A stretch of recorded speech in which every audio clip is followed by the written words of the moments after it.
Buenos días, buenos días, buenos días. Mi nombre es Kirsi Morales. Soy estudiante de psicología y en el día de hoy yo les voy a hablar sobre tres temas de suma importancia, tanto para la psicología clínica como para otras materias. Los tres temas son entrevista de evaluación, evaluación de la inteligencia y evaluación de la personalidad. Iniciando con lo que es la entrevista de evaluación.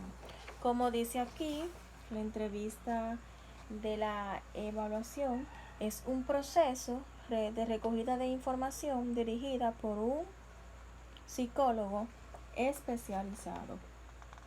Es decir, que por medio de este psicólogo, él puede tener algunas técnicas y herramientas tales como text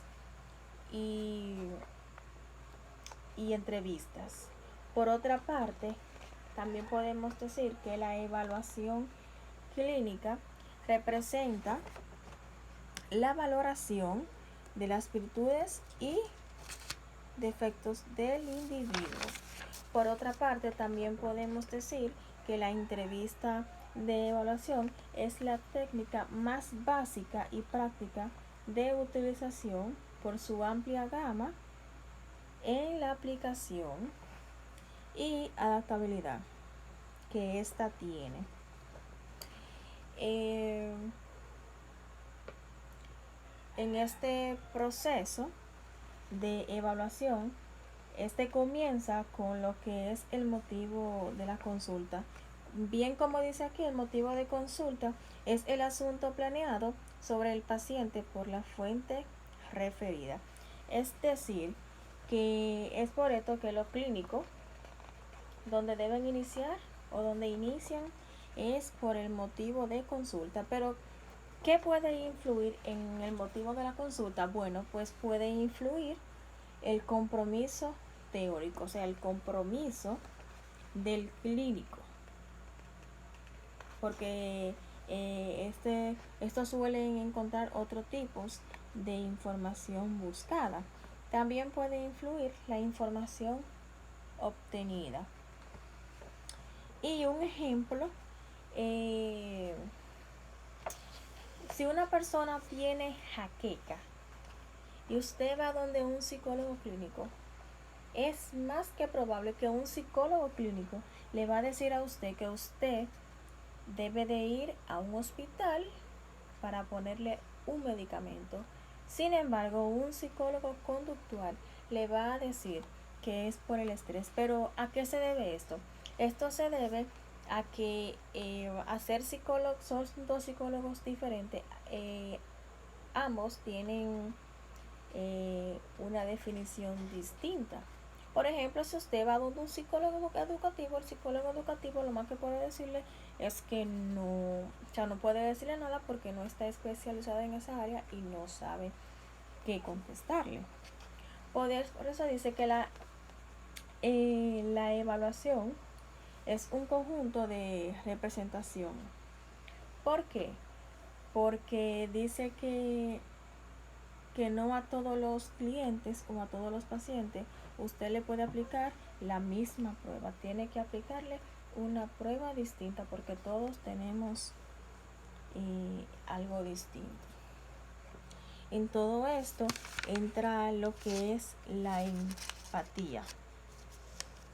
Dice que la empatía es la capacidad para sintonizar con los sentimientos y emociones de la persona que habla. Es decir, que la empatía en el contexto de la entrevista clínica formar una buena empatía con el cliente va a ayudar mucho a que usted pueda tener una excelente entrevista. Porque dice que el ingrediente esencial de una buena entrevista es una buena relación con ese paciente. También aquí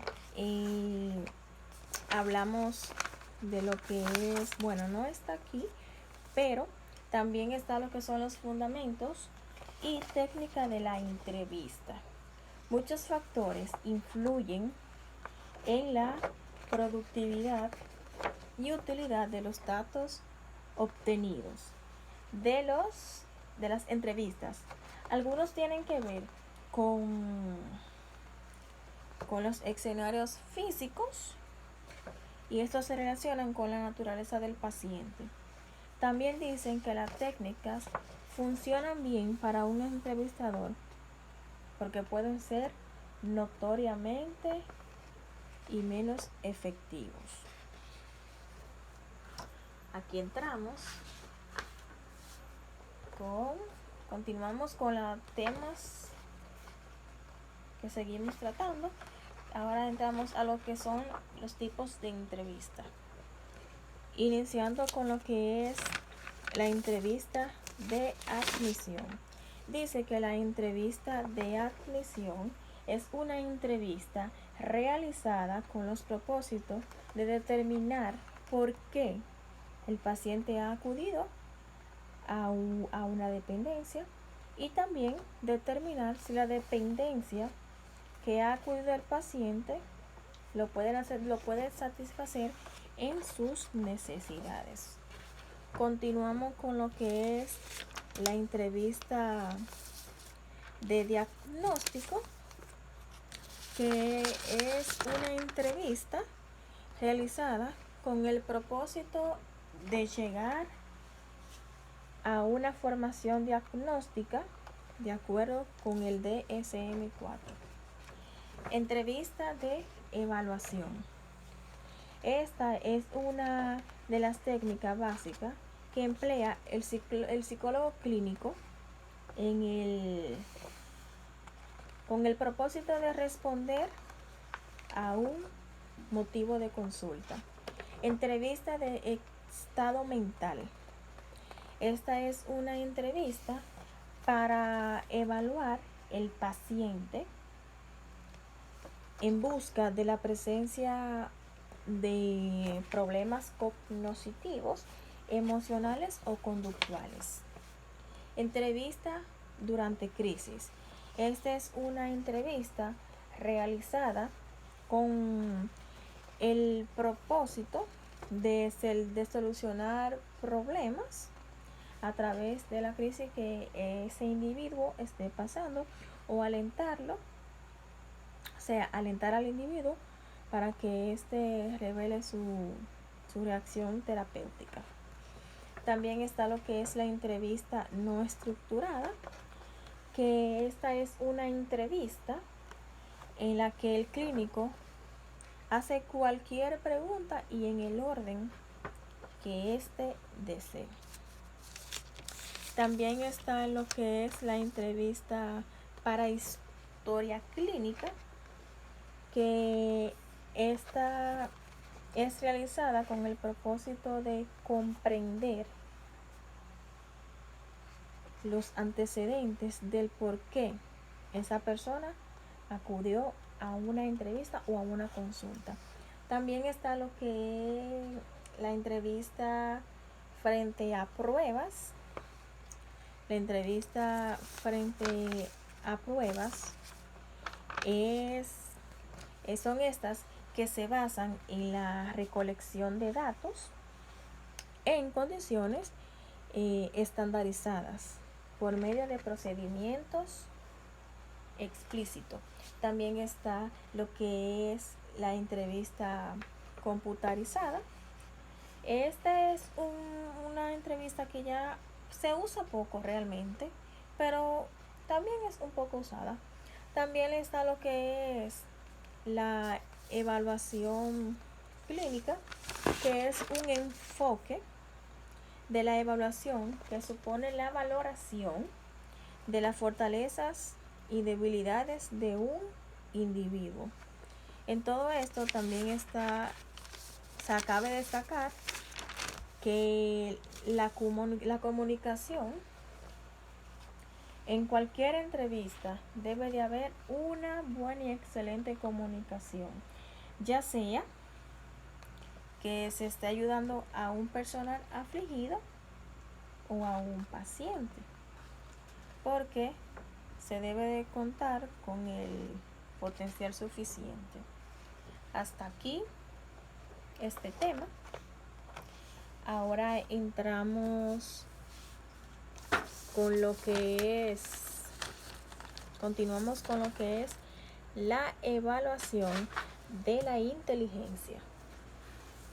La evaluación de la inteligencia es un test o prueba diseñada para medir la capacidad de aprender y de procesar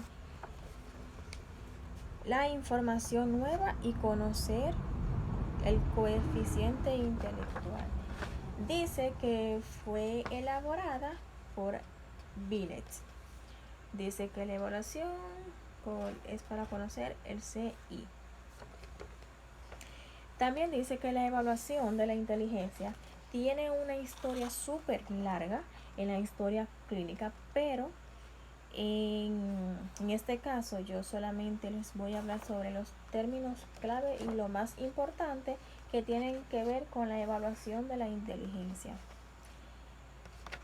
Entramos con lo que dice que las puntuaciones de inteligencia se correlacionan con el éxito escolar, la precisión ocupacional y con el trabajo. Entramos con lo que es los tipos de capacidades. La primera es capacidad cristalizada. Esta se refiere a la capacidad intelectual obtenida por medio del aprendizaje.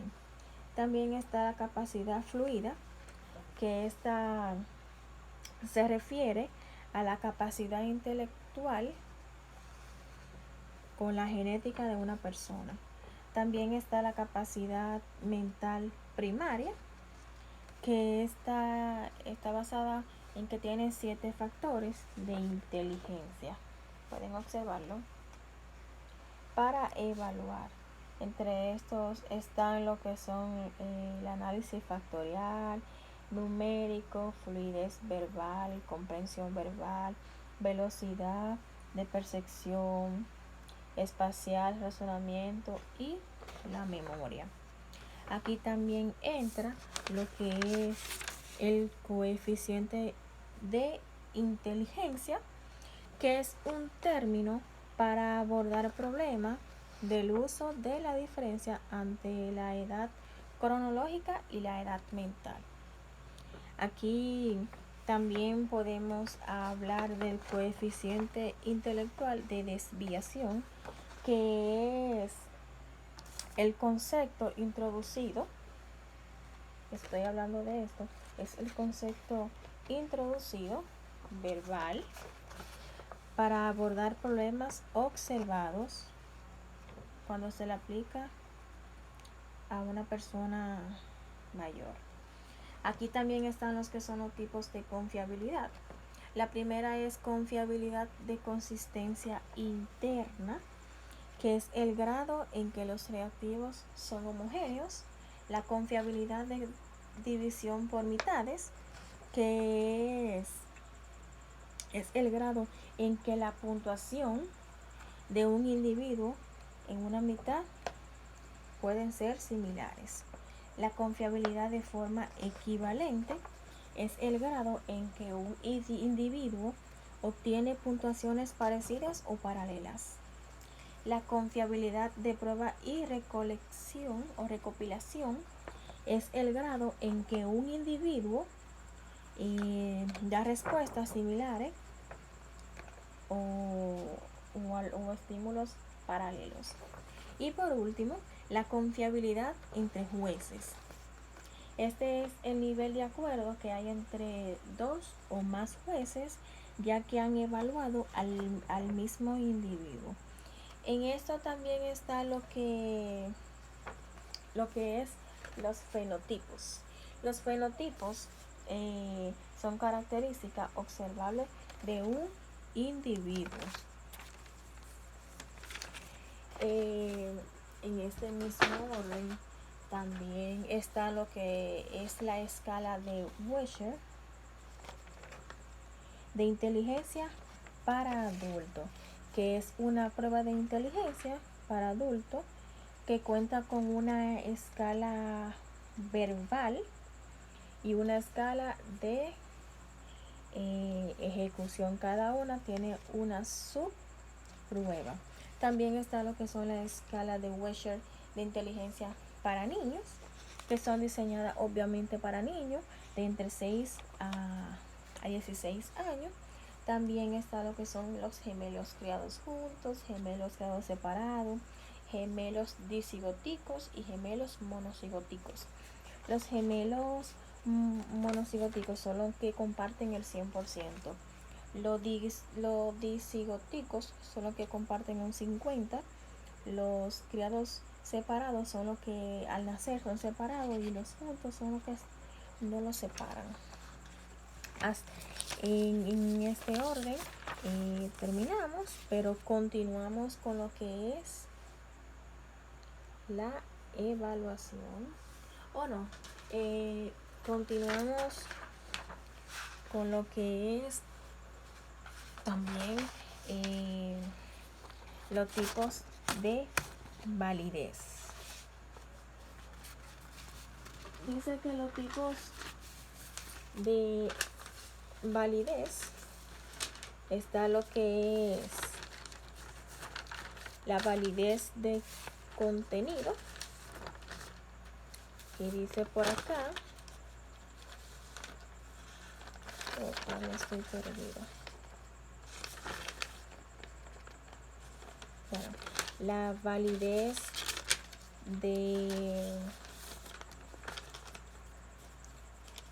validez concurrente, que es esta que está acá, validez de concurrente, dice que es el grado en que las puntuaciones de una entrevista se correlacionan con puntuaciones en otras medidas pertinentes administradas. La validez de contenido es el grado en que los reactivos de la entrevista miden de manera adecuada todos los aspectos del constructo. La validez de constructo es el grado en que las puntuaciones de entrevista se correlacionan con otras medidas. También está lo que son las evaluaciones predictivas, que dice que, bueno, vamos a dejarlo hasta ahí y vamos a continuar con lo que es la evaluación de la personalidad. En el área clínica, la evaluación de la personalidad se refiere a medir características de personalidad de un individuo o un grupo determinado. El MMPI-2 es la principal prueba de personalidad objetiva y de riqueza de datos para el uso de la evaluación. Aquí tratamos lo que es el análisis factorial, que es el método para medir la construcción de la prueba para determinar si los reactivos son potenciales y se relacionan. También está lo que es la codificación por criterio empírico, que es el enfoque por la elaboración de pruebas que enfatiza la relación de reactivos que discriminan entre uno normal. También está lo que es el enfoque de constructo, que es el enfoque por la construcción de pruebas en que se elaboran con escalas con base a una específica. También está lo que es Rorschach, que es una técnica proyectiva que interpreta con la respuesta con las personas en una serie de manchas. También está lo que es la prueba de apercepción temática, que es una técnica proyectiva que pretende revelar características de la personalidad. También están las técnicas proyectivas, que son utilizadas para la respuesta de las personas. También está lo que es la valoración de contenido, que son el proceso por donde se asegura que una prueba medirá de una forma adecuada, la validez incrementada, validez de puntuaciones de contenido, las escalas, etcétera. Déjenme volver a mostrar lo que hice y esperando que haya sido de su agrado y que haya podido entender. Hasta aquí dejamos todo bien.